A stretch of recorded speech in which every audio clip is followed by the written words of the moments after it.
let's start some alkylation reactions of enolate ions. Alkylation, of course, is adding an alkyl group to something. If we treat an enolate ion with a carbon electrophile, we can alkylate at the alpha position.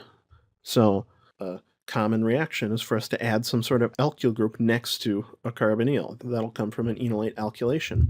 So our electrophile will be an alkyl halide or an alkyl tosylate, the most common carbon electrophiles that we know of. And it's just a simple SN2 reaction. If I have an enolate ion, the alpha carbon attacks the electrophilic carbon of the alkyl halide and displaces the leaving group all at once.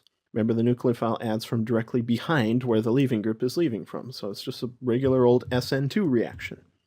So we do have to consider, though, the specifics about the leaving group. Right? Just like any other SN2 reaction in the electrophile, if we call it Rx, the X must be an excellent leaving group. So tosylate is the best leaving group, iodide, bromide, chloride from there. The R in the electrophile must be unhindered for the nucleophile to attack. So that's why we predominantly say methyl or primary.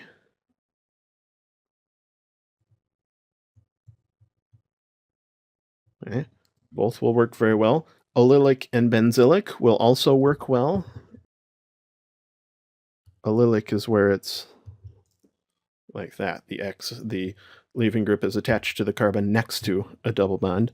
Remember, benzylic is where I have a benzene ring, and then the leaving group attached to a CH2 outside of the double bond. Okay? Both of those are excellent carbon electrophiles, especially these ones because there's some resonance stabilization of the transition state. But methyl and primary are excellent for this.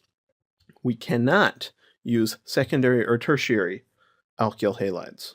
Okay? They react poorly because E2 elimination will compete instead. So let's just say I have the acetone enolate, and say I want to try to react it with, say, something like T-butyl bromide.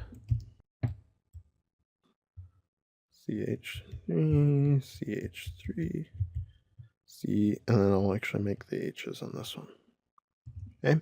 The carbon attached to the bromine is way too hindered to be attacked by a nucleophile, so instead the enolate will act as a base, attacking a hydrogen next to the leaving group. So the CH electrons go in to make a double bond. At the same time, the CBr is kicked out. So that reforms the carbonyl compound, right?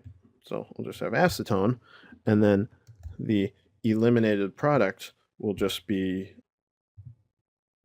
2-methyl, 1-propene.